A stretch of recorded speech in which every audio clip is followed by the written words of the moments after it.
ever since its release, Subnautica Below Zero has been quite controversial. Some people may think that it's not a Subnautica game because I'm in this group of people. It doesn't really feel like a Subnautica game, and some other people may think that this is better than Subnautica One. That's exactly the reason why it is controversial, and that's exactly the reason that I'm making this video today. I'm not trying to settle a debate. I'm just trying to, kind of say my opinion because I have over 400 hours in both of the games, in both Subnautica and Subnautica Below Zero. So, I think that I do have quite an opinion. So, to begin, Subnautica Below Zero was released in May 14th of 2021. Now, this was the full release. The early access release was in January 30 of 2019. So it took them quite some time to develop the full game, but that's fine. Many games have some delays because of COVID, of course. Now, what I'm gonna be looking at in today's video is what Subnautica, in my opinion, what Subnautica Below Zero did wrong. But to see what Subnautica Below Zero did wrong, we're gonna need to see what Subnautica 1 did right. Also, in this video, I'm gonna be referring to Subnautica Below Zero as just Below Zero and the original game as Subnautica, just for clarification. So let's begin. So Subnautica begins in an alien world. Well, actually, in a ship with a cinematic. This cinematic shows you that you are a survivor of an explosion of a very big ship called Aurora. So you get on your life pod and you land in a completely alien planet, and it's completely 100%, well, not, okay, yeah, okay, 98% water covered. So what do? That's the thing with Subnautica. You don't know what to do, alright? Because it's the first time you ever have this experience. You do not really know how to make water, how to refresh your hunger.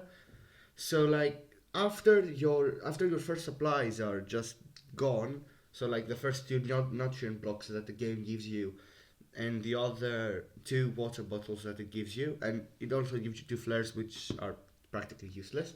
So after these resources are gone, you will not you don't have a chance of surviving unless you adapt to your environment and actually be immersed in the game. This does not work with Subnautica Below Zero because every mechanic in the beginning is the same with Subnautica. You create water using bladderfish. You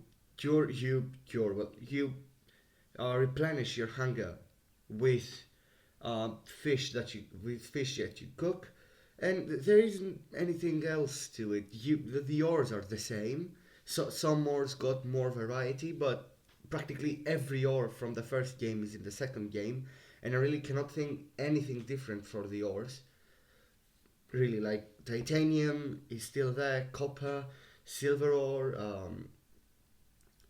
gold, lead, not titanium, lithium, plastic ingots, whatever, kyanite, uranite crystals, everything is still in Below Zero.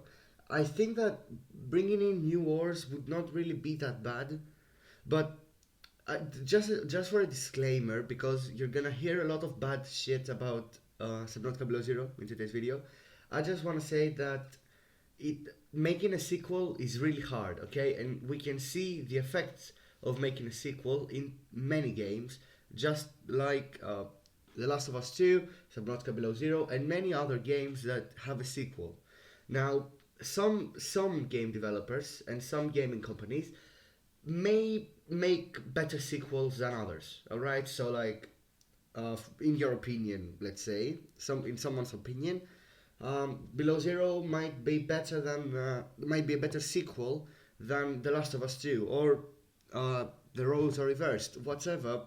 My point is not that. My point is that actually it's really hard to create a sequel and make it good. Alright, it's really hard to do that. But with that disclaimer set, I'm gonna be trash talking a lot about for Subnautica Below Zero, because in my opinion it's really, really bad. Alright, so like I said, we need to take a look at what Subnautica does right. So the first one is you don't know your environment. Now the second one is the brightness. This is probably the first thing that you're gonna actually see. Everything in the game, everything in Below Zero is so bright that literally it does not feel like a horror game. It feels like you're just playing an underwater game that isn't even underwater because 50% of the map is land. In a Subnautica game, that's not. I won't say that it's not normal. I just won't say that it's not normal.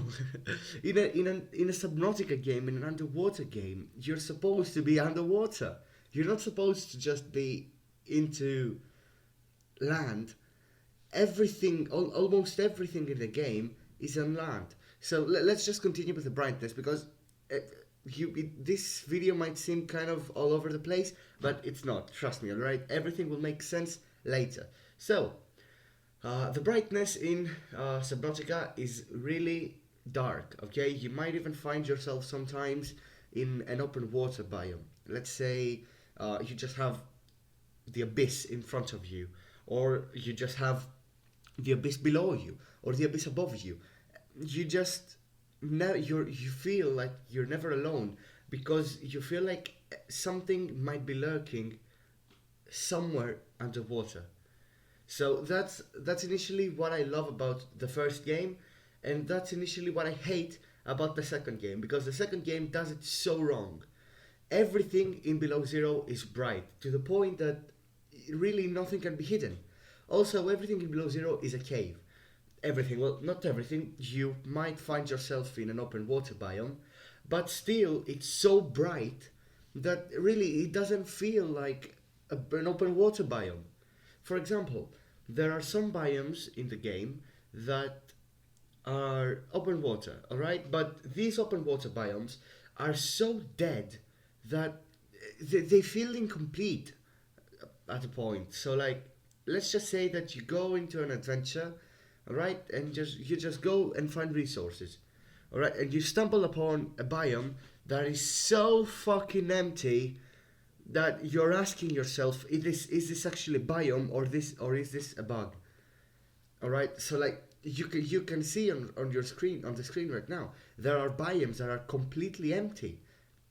Yeah, okay, there are icebergs above them, but that makes them feel even more incomplete.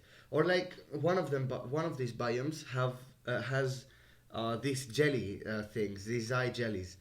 But like I said, that makes it feel even more incomplete. If they put, I don't think that it would be bad if they just put some wildlife there or some grass in there or something. The only thing that exists there is resources. And I personally, on my playthrough, I went there because of the resources. There is no other point to go there because there is nothing to explore. So you might understand my point here. The open water biomes in Subnautica Below Zero are so open water and so empty that it doesn't feel like Subnautica because Subnautica actually had wildlife, it actually had sound, it actually had a lot of stuff that made the open water biomes and made the empty biomes feel full. And it even made them the empty biomes it made them feel more full than they should be. It made them feel that they have more than they should, which is just which is what makes Subnautica in my list one of the top games. All right, of course Subnautica has some flaws. All right, of course it does. No game is flawless, but of course also it has let's say less flaws than Subnautica Below Zero. Now, like I said, you might think that this video is kind of all over the place, all right? But like I said, but just like I said, wait, just because it's all gonna make sense, all right? It's all gonna make sense. I'm gonna try and just make you understand my point, all right? So, in Subnautica, you crash land, you find yourself in a no brightness place, all right? If it's not morning, you cannot even see your hands, you can't even see your character. Alright, so you explore for a bit and you learn that a certain fish, the bladderfish, makes water. So you now know how to make water. But you also find out later that bleach makes disinfected water. That and disinfected water, you also learn that disinfected water is better than just filtered water. So you go and make bleach, but bleach requires more resources. So you go, take the resources, make bleach. And after that, you find out that you need to repair your lifeboat. So you go on and find resources for the repair tool. You repair your lifeboat, and everything seems fine. And so on and so forth. All right. So the game is always you go out to like an unknown biome. All right. And then you go back to your lifeboat. You create the gear that you need for the biome, and then you go back. It might feel like tedious work if you're just hearing it, but trust me, it's not just tedious work because you are immersed. All right. The game makes sure that you're immersed with something that we're gonna talk later. We're gonna talk about later. So, what does Subnautica Below Zero do? Well, it does nothing like that. All right, the game does tedious, purely tedious work. All right, so what you essentially do in Subnautica is that you go in Below Zero. Sorry, you go and from the lifeboat you go into one place, you go back, you go into another place, you go back, you go into another place, you go back, you go into another place, you go back, just so that you can go into one place that really is useless. All right, so you dropped. So how Subnautica Below Zero works? All right, you drop from space into 4546b, into the sector 0 of 4546b. So it's a very cold environment. Without bringing a cold suit, and without bringing a habitat builder. Are you finding any flaws with that strategy? Because I am. I feel like when you know that you're gonna be alone in a cold biome, all right, in a continuously cold biome, in the North Pole of a planet, I believe that you need to bring on a cold suit. But the game's apology for that is that you find the cold suit later, so that's fine. So the pacing of the game is pretty shit. All right, so like you eventually get a signal if you just roam around the planet. You eventually get a signal for an emergency cache of Altera. You go there, it has some resources. You leave, nothing big, and after like 10 to 20 minutes. So like that's the pacing of the game. Seriously, after 10 to 20 minutes, you get a Delta Stations dock signal. If you have read the messages that you have when you drop to the planet, you might know that you will know that Delta Stations dock contains some valuable information about your sister's death, which is actually the reason that you're on the planet. Alright, so that's fine. The game also has a valuable story. So that's okay. That's actually very nice. That's something that the Subnautica 1, that the original game, did not really have. It kind of did with the Degassi thing, but it never really had a very impactful story.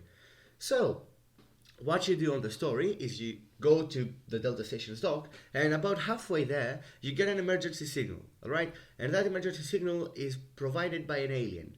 You know about many things about these aliens from the first game because it explains a lot. The first game explains a lot, alright? But the Below Zero never tells you anything about aliens, alright? Nothing. You just get an emergency signal, alright? So if you read your diary, your diary says that it might be a precursor, which is the aliens. I'm gonna refer to them as precursors because why not? Alright, that's their name. So you need some resources to go to the precursor signal. So you try and have the resources, completely forgetting, alright, completely shitting in Delta Stations Doc's throat. Alright, you really don't care about. You forget about Delta Stations Doc. You forget about the Delta Station Doc signal because your main goal now is to go to the signal. So you gather the resources, you gather the rebreather, the sea glide that you might know from the first game if you have played it. If you haven't played it, you know shit. Alright, so Subnautica Below Zero works only if you haven't played the first game. If you have played the first game, it doesn't really work. But let's just say that you have played the first game, alright? So you know how to make most of the things. So you go to the signal, alright? And there is Alan, alright? And Alan is a precursor held into a cube that is in a facility that's ready to die, alright? The facility is ready to just be gone, alright? It will have no energy. Okay, so Alan will go down with the facility. And just at the nick of time, you go there, you get there, and the conversation that you have with Alan is, oh no, all right. Well, first things first. Actually, let me say something. All right, Alan tells you that you need to he needs a storage medium in order for him to live, and you offer your PDA. Now, Alan, because he's stupid, mind you, he's a biologist, but okay. Alan, because he's stupid, he just thinks that you are the storage medium and stores himself in your head. That's the answer to we need a second story question, but okay. So you have Alan in your head, and you're like, okay, that's fine, that's fine. Let's just continue with the game, all right? Completely like I said, you have completely forgot about Delta Station Dock because, like I said, your main goal now was to get Alan, all right? When you confront Alan about him going into your head and not in your PDA, he says, "Oh no, oh no." Does your kind perceive a difference between cybernetic and living organizations? And like I said, he's a fucking scientist. He should know that because the precursor race is the only race that actually doesn't perceive a difference between them. But okay, let's just continue. You can say that it's getting dumber and dumber by the second, okay, by the minute. Right, so you have Alan on your head, and Alan just gives you points of interest that you go to. All right, one of these points of interest are close to the. You need to pass through Delta Station Dock, so you're like, okay, fuck it, let's just go to Delta Station Dock. So you go to the Delta Station Dock, and you find a living person, Marguerite, the only survivor from the 3-person crew that survived in the crater on the first game of the Degassi. Alright, the Degassi, the whole Degassi crew died except for Marguerite. How did she survive, you may think? Well, she killed a Reaper with her bare hands and only a knife, alright? She stood on the Reaper's corpse and just went and just swam, alright, to fucking Sector Zero. Over 200,000 meters fucking away. Alright? Not 2 kilometers, 2,000 kilometers. Do you know how much 2,000 kilometers is? It's a lot, especially to swim. Alright, she was standing on the Reaper's corpse. Okay, that might make sense. But wait a minute, aren't there fucking ghost leviathans that are fucking hungry, alright, and are searching for food? And when you step into the void, they just annihilate you because 3 of them spawn and they just destroy everything that you have. That's at least what happened in the first game, and in the second game there are void chelicerates. So like the theme is still kept on. I really do not understand I really don't understand the logic behind this. But anyways, alright, anyways. So, you find Margaret, and she goes, she tells you to fuck off, and then she fucks off in her base, alright? And your PDA, your machine the machine that helps you survive, the machine that is valuable to your survival, manages to some fucking how track her approximate base location down. How? How? This is not, mind you, this is not Altera, alright? There is an Altera satellite, but your PDA is not Altera. If it was Altera, it would make more sense than it did. But your PDA is Noxus, I think. Something. I really don't remember the company name because it's mentioned one time. I couldn't even find it on Google while I was doing my research. It's mentioned only one time. Alright, it might be on a Reddit post, but I really don't care about Subnautica Below Zero that much to search for it, to do a search that extended. Alright, so your machine manages to track her down. Alright, so you now have 3 different objectives. Alright, go to Margaret, find shit about your sister on Delta Station Dock, and do the shit with Alan. Alright? So now the game, it just destroys its own goals, to be honest. So, you choose what 3 of the shit you want to do. Alright? Because you feel underprepared and undergeared, you do not go to Margaret's base yet.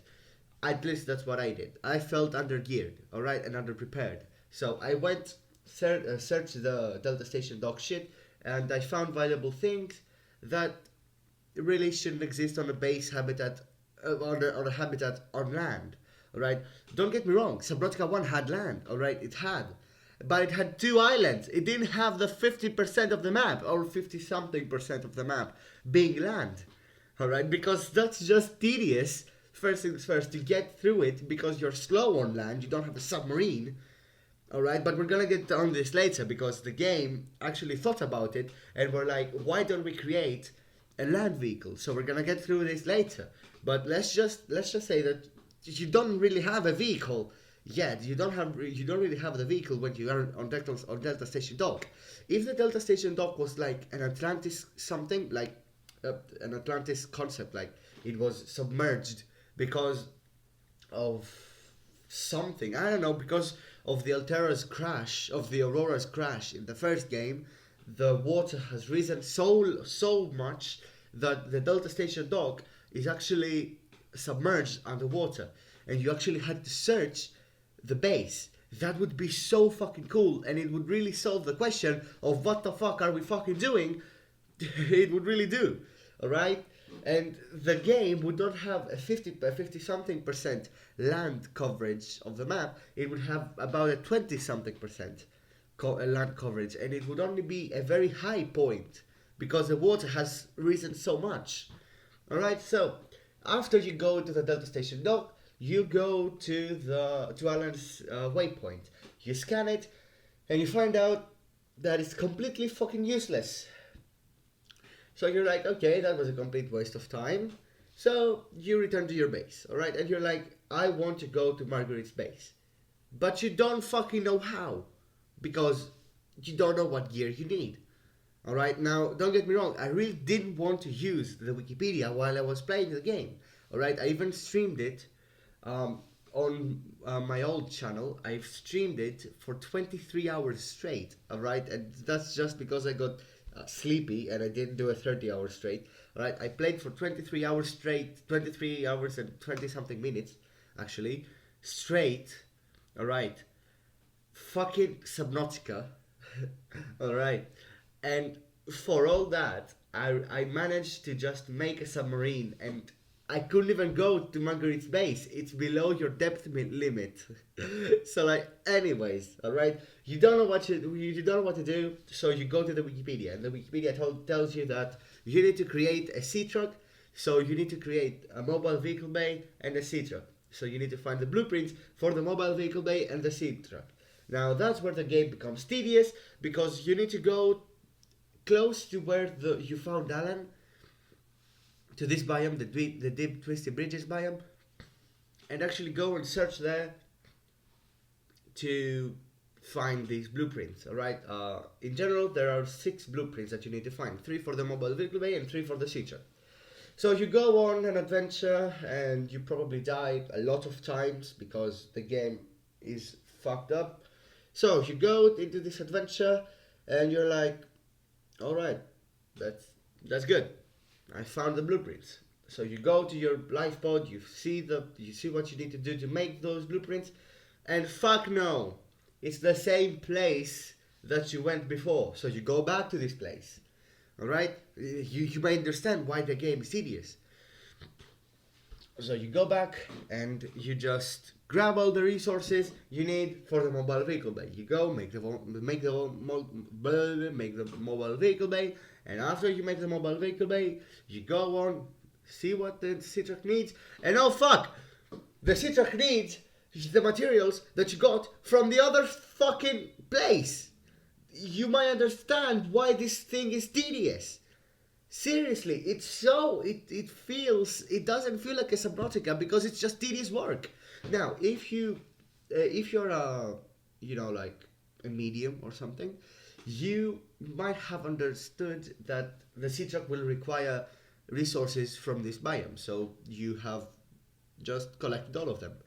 So you make the sea truck, and now you need the depth module upgrade. The depth module upgrade, you don't know how to make it. So you need to make a base. You don't know how to make a base, right? Because you don't know where you don't know where the habitat builder is, because the game doesn't give you the blueprint. You need to find it. So you search the Wikipedia. You find the coordinates. You go to the coordinates. You find the blueprint. You scan the blueprint for the habitat builder, which is in the same fucking biome that the sea truck blueprints, the mobile vehicle bay blueprints, Alan, and the resources that you needed to create the mobile vehicle bay and the sea truck. Where? Alright, this is the same fucking biome. You need to circle around 20 fucking times, and I counted them. I counted how many times you need to go through this biome. You need to go 20 fucking times to this biome. And that's not even all. Up until this point, you've gone to this biome 20 times. 20 fucking times. This is nowhere to be seen in Subnautica unless it's the first fucking biome that you're gonna be going. Because, yeah, it's the first biome. You're gonna be going many times. But that's just so fucking dumb, alright? And sorry if I get angry, alright? Really sorry. But seriously, it's just so stupid. I really do not understand why they thought it was a good idea to do this. Really. But any fucking ways. So, you go to the habitat builder, scan it, go back to your base. You make a very bad base because you just want the upgrades, and you see that you need the blueprints for the upgrade center. Now you already fucking know that this is gonna be the same bloody biome that you went to get all the blueprints and to get Alan to get the resources. So you go fucking back. You take the resources for the upgrade center. You go and you find that you don't need an upgrade center, you need a moon pool. Now, where the fuck do you find a moon pool, you might ask?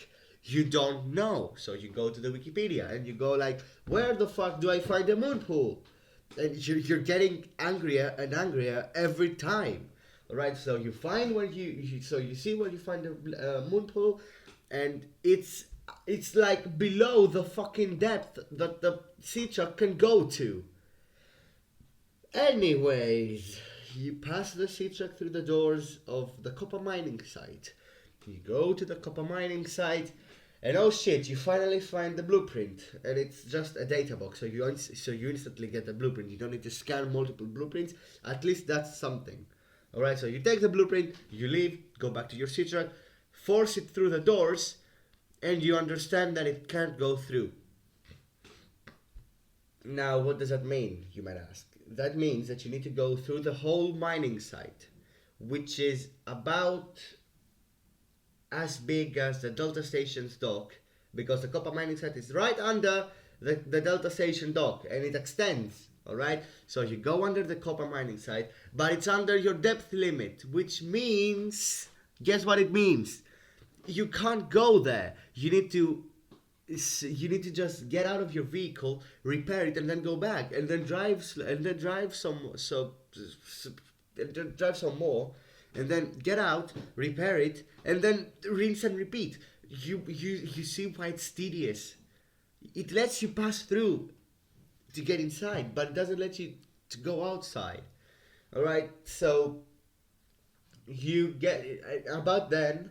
All right, about then, when you're close to Margaret's base, you will get another island waypoint, which is close to Margaret's base. So you first go to Alan's waypoint. You go to Alan's waypoint, you scan it, and you find that it was a complete waste of time.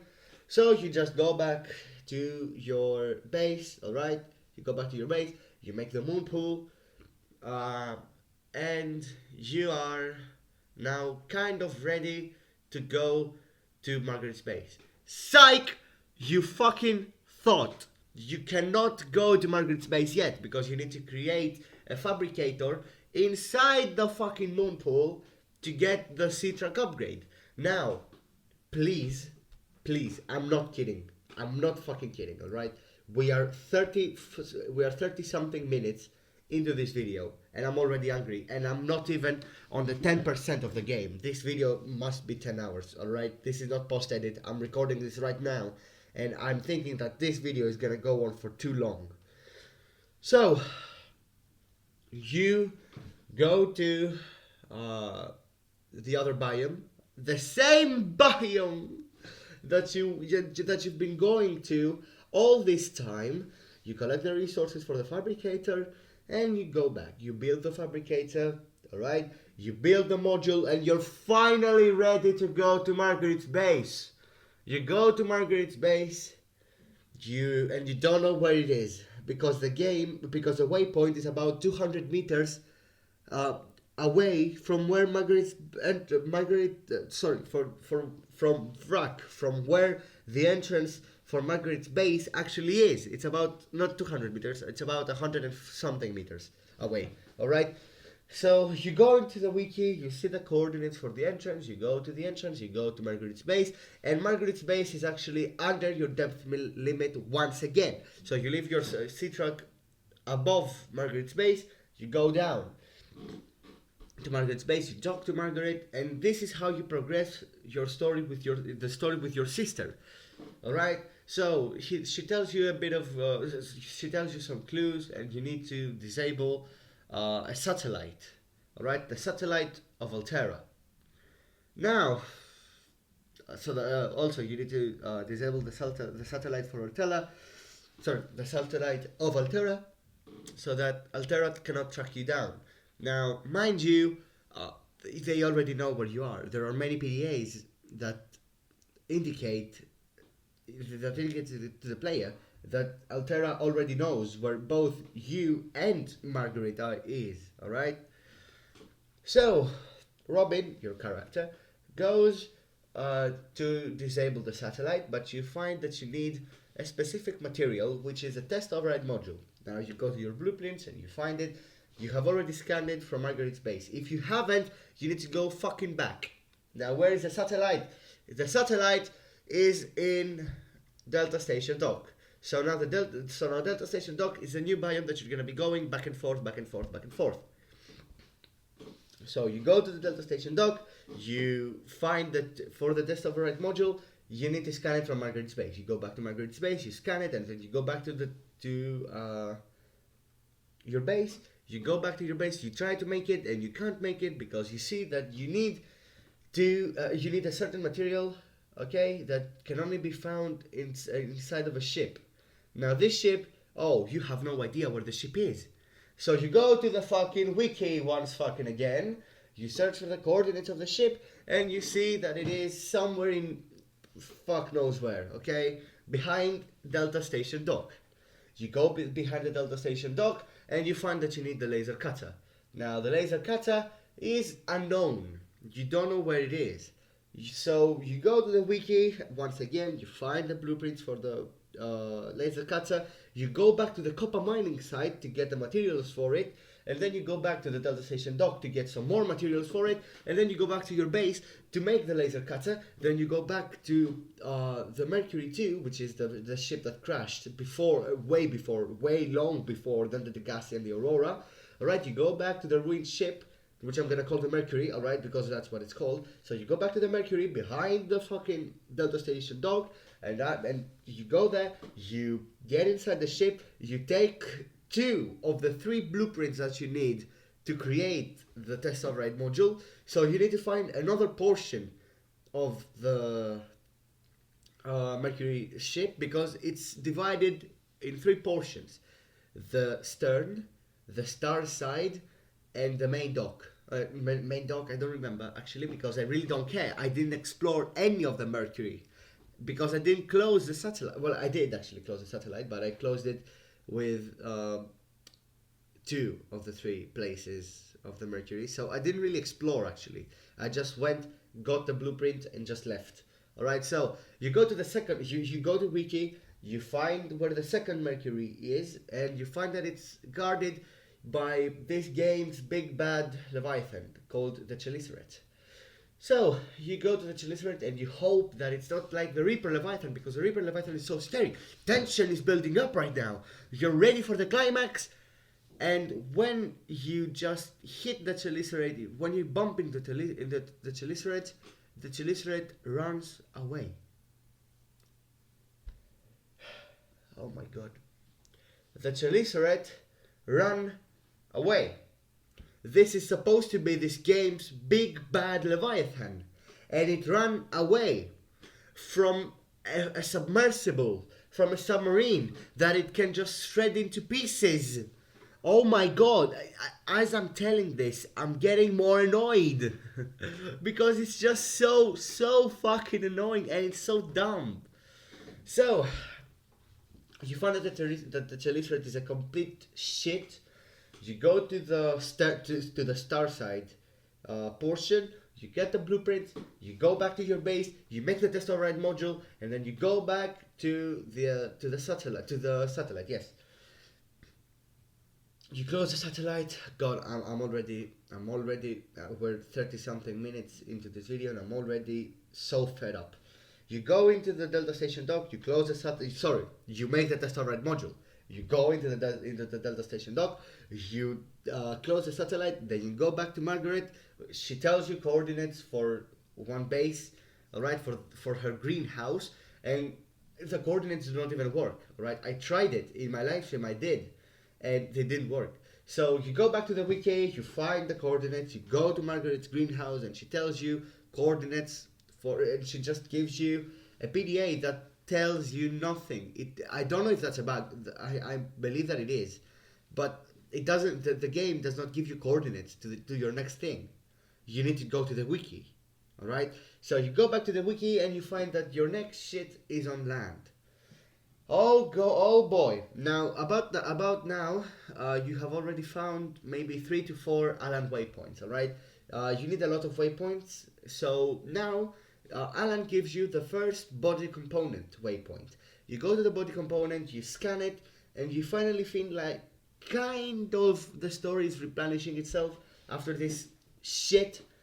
It doesn't, because now comes the most tedious thing in the entire game: the bridge.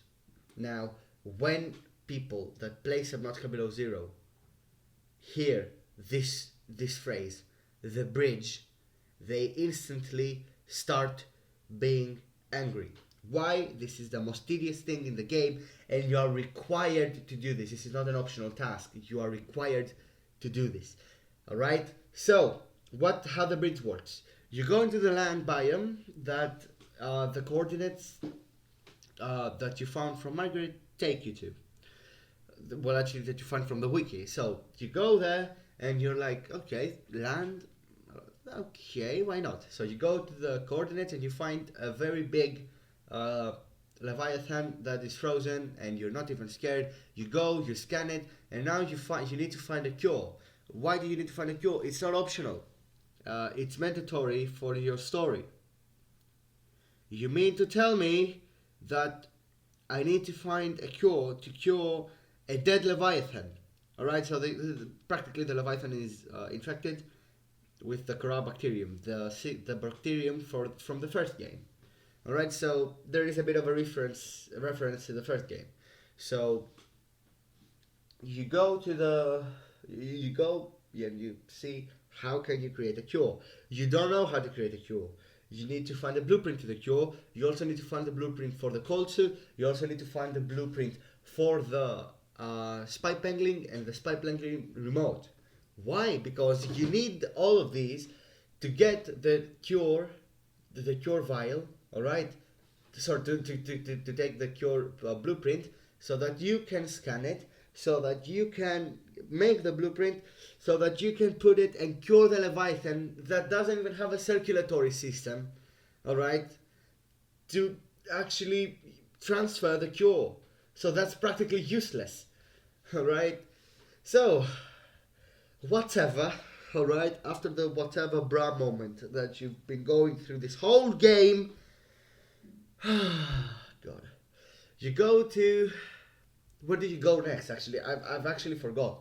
So after you cure the Leviathan, oh yeah, you go to the bridge. So the bridge is tedious. All right, why? Because Alan tells you that the second body component is beyond that bridge. So you go to the bridge and you need to actually create a chemical fluid to repair the bridge. So you hop out of the bridge into your sea truck, you go away, alright? And sorry for being so slow, but I'm just trying to remember what you do. Oh yeah, you scan the hydrochloric fluid, you go back to your base, you make it, you go back to the bridge, you repair the bridge, you go back to your base, you make the cold suit, you go back to you go back to the bridge, you scan the body component. Sorry, you scan the Snow Fox fragments. Now the Snow Fox is the land vehicle, and you go back to your base. You make the you try to make the Snow Fox. You see that the Snow Fox is only made by Habitat Builder and can only be made on land. So you go to the Habitat Builder. You go on land actually. You go to the Habitat Builder. You create a Snow Fox. A Snow Fox base, a Snow Fox building machine, and you need more resources to build the Snow Fox. So you go to the base, to the thing beyond the bridge, to the ice spikes biome. You collect the materials. You go back to your Snow Fox shit. You make the Snow Fox. You go to the ice spikes, and then you can somewhat begin the kind of a good portion of the game. All right. The best Leviathan of the game is the Ice Form Leviathan, in my opinion. Why? Because it's unpredictable, it does not have a pattern, and it's unescapable. What do I mean by that? Due to a bug, I think that at least that it's a bug. Wherever when you have the Snow Fox and the Ice Form surfaces, it kicks you out of the ice. It keeps you out of the kicks you out of the Snow Fox, and I was like, okay, yeah, why not? So I kind of searched it, and it kicks you out of the Snow Fox regardless of where you are, and regardless of where the ice worm surfaces.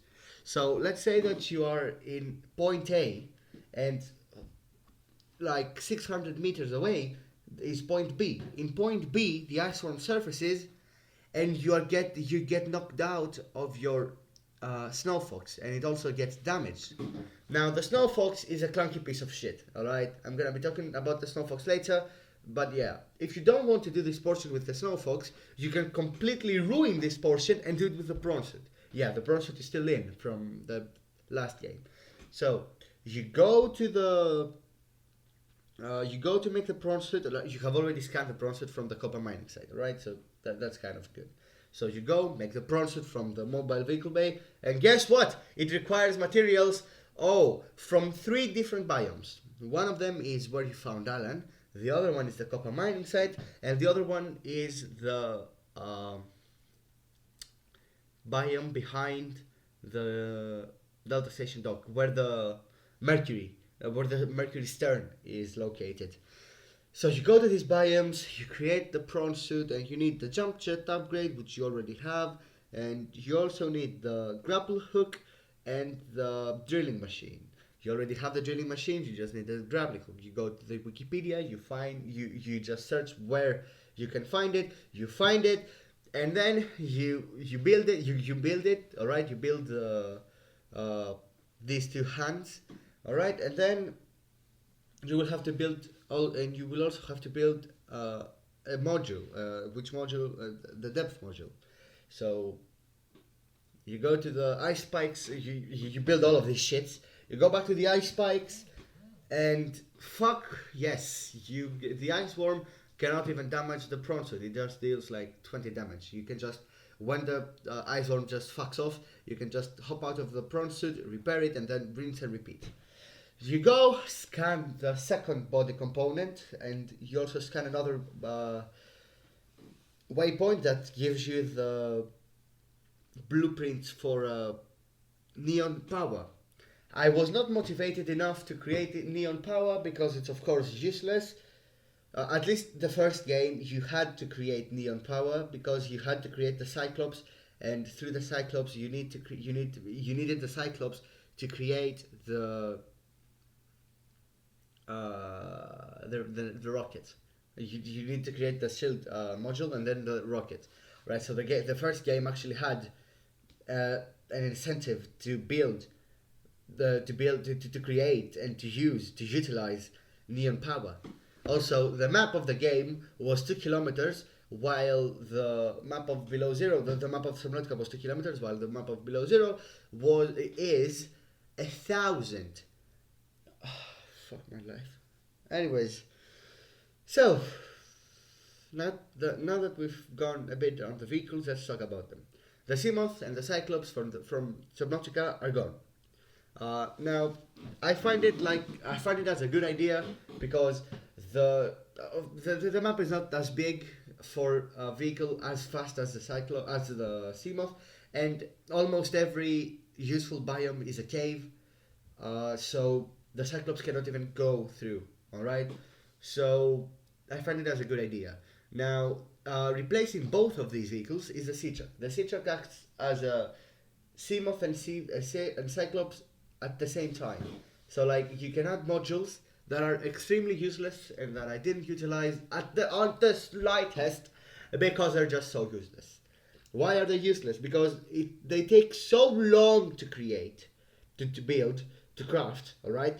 And they just take up, you have a speed penalty, alright? There is a speed penalty in your Sea Truck. So you can't even ride as fast as you could before because the modules slow you down. Also, there is no incentive to actually build the modules, like I said earlier. All right, everything in this game makes a lot of its technology redundant. But anyways, so after all this shit, you go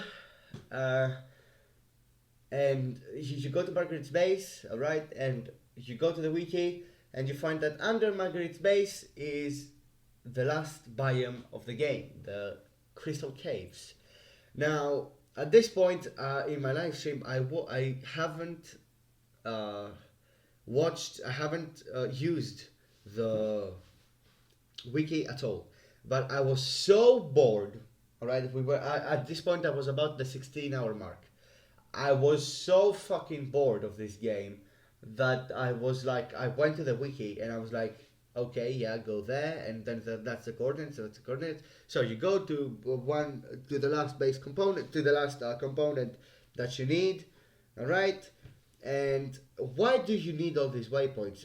This is where you ask yourself, what the fuck? Why am I doing all this? All right? To help Alan have a body. That's the answer. To help Alan have a body that he does not even need, because he's living in your brain, and he's fine. All right, he tells you information. You can talk to him. He can talk to you. It's all fine. He doesn't need a body. But anyways, after you know that Alan does not require a body, you go and you need to find the last facility of the game. All right. The last facility of the game is the fabrication facility that's found in the fabrication caverns. That's right under the crystal caverns. And guess what? When you go there, you already knew it. When you go there, required to create three different body components. All right, the skeleton, the uh, what was it? The skeleton, I don't even remember the skeleton, the tissue, and one more. The I don't know. Right? I don't fucking know. I didn't even search it today. Okay, because I don't care about the game that much. So you go create these three. You go back to your base, collect. This is from every biome. All right, you need to go to every biome. The game has 20 something biomes. You need to go to almost every biome. So you go to almost every biome, and then you go back to to your base. You create these three shits, and then you go to the fabrication caverns. You make Alan's body, and then he starts telling you shit. He's like, I was, I am the reason that the the thing got away, the bacterium got away, and you're like, your character talks, all right, your character talks, but we're gonna get them that later. So your character is like, tell me more, and Alan is like, no, first you need to build my body. And I was like, what if we just, and then in the live stream I was starting to have like questions. What if we build his body and he's actually evil? And when we actually built his body, he's like, haha, thank you for building my body. Now I'm gonna destroy this planet. So like tension was building up towards the climax. Alright? The last climax of the game. But no. Alan is a very nice guy and he just made an oopsie and yeah, just let's fuck off of this planet. So you go away, all right, and he makes a ship, and you go and you fuck off from this planet, without bringing a cure back to Alan's planet, without bringing food for you, without bringing water for you, without knowing if you could survive, without knowing if there is oxygen there, without knowing if they are infected, and if you're just gonna fucking die the minute you go there, without knowing any of this shit. But you go there. Halfway through the cutscene, I was like, wait a fucking minute. And I started laughing. And my chat was like, what the fuck? Why are you laughing? Why are you laughing? Why are you laughing? And I was like, guys, I just noticed something. Wasn't I supposed to find out what happened to my sister? And every single guy in my chat just died. Because they were like, oh wow, yeah, so true, so true, so true. So after all this shit is done, I got back to my save, played a bit, and I was like, okay, let's just find out what happened to my sister. After the greenhouse, you go to the cave with the frozen leviathan, you cure the frozen leviathan, and then you learn what happened to your sister. The story cuts out so fast. Do you know why? Because the story of your sister is actually the question of how will we utilize the new the new hypothermia effect and the new temperature effect, because yeah, temperature exists now and it works just like oxygen, all right, but on land. It doesn't work on water, underwater. It only works on land, and you can have a cold suit to counter the cold. But anyway, so the story cuts out so fast because I imagine the developers were like, wait a fucking second, that's a Subnautica game. We need to have it underwater, and then they just scrapped the story of Sam, your sister, and then they just created Alan's story, and because they were like so fucking fast about creating it, it's just so shit. All right. So that's about it for the story. That's about it for the pacing of the game.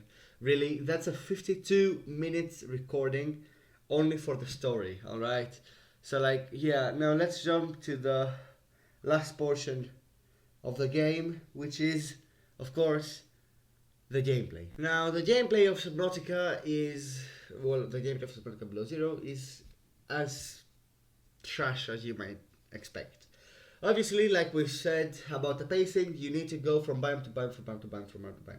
But if you decide to like completely give zero fucks about the story, the gameplay becomes quite good. Okay, it gives you this Subnautica vibe, but eventually you really can't you really can't ignore the story because it just gets shoved into your face. All right, so you can't ignore the story. So like, yeah, the gameplay is good. Okay, the previous game had a very big problem with popping. Now, if you don't know what popping is, you just proceed through the game and just grass pops out of nowhere. All right, grass that was not loaded in, or like a tree pops out of nowhere, or like a base pops out of nowhere, a monster, a leviathan pops out of nowhere, resources, blueprints, whatever. This game had a very, very big problem with popping. All right, but Subnautica Below Zero fixed it. Subnautica Below Zero does not have the same problem with popping, and I'm very glad about that. All right, I'm very proud that Unknown Worlds did two good things out of the 2 million bad things that they did with Subnautica Below Zero. Really, I'm really happy. All right, now on a more serious note, I really think that Subnautica Below Zero should have stayed as a DLC. All right, I really think that Below Zero started as a DLC and then grew to something bigger as a game. I really think that it should have stayed as a DLC.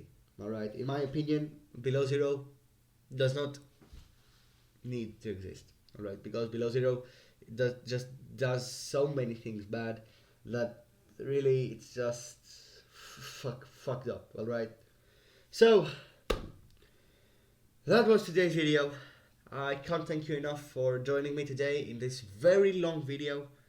But yeah, that's about it. All right, that's not even half of the things that this game does bad, but the other things are just minor details that I really don't think that I should go through. Although, if you do want me to go through these differences and through these details, you could tell me in the comments if you liked this video. So, thank you very much for joining me today. If you liked this video, please leave a like. If you didn't, leave a dislike. Nobody will know if you disliked it because only I can know. Because YouTube is kind of shit lately. So, that's about it. That's about it. If you liked the video, please like. If you didn't, dislike. And please subscribe to my channel because this video literally took me so long. This video, I can already imagine it taking me so long to record and edit and all that. So yeah, it would be really helpful if you subscribe to me. But yeah, thank you very much for joining me today, and I'll see you in another video in this channel.